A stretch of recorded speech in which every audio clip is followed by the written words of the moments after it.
Meaning of fumes. fumes, Fumes.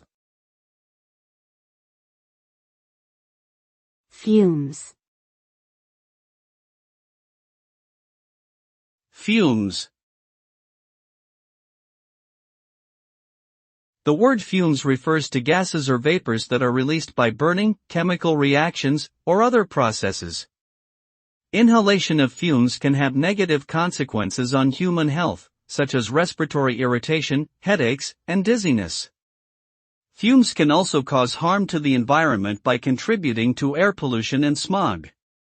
Additionally, exposure to fumes in a confined space can pose a risk of fire or explosion.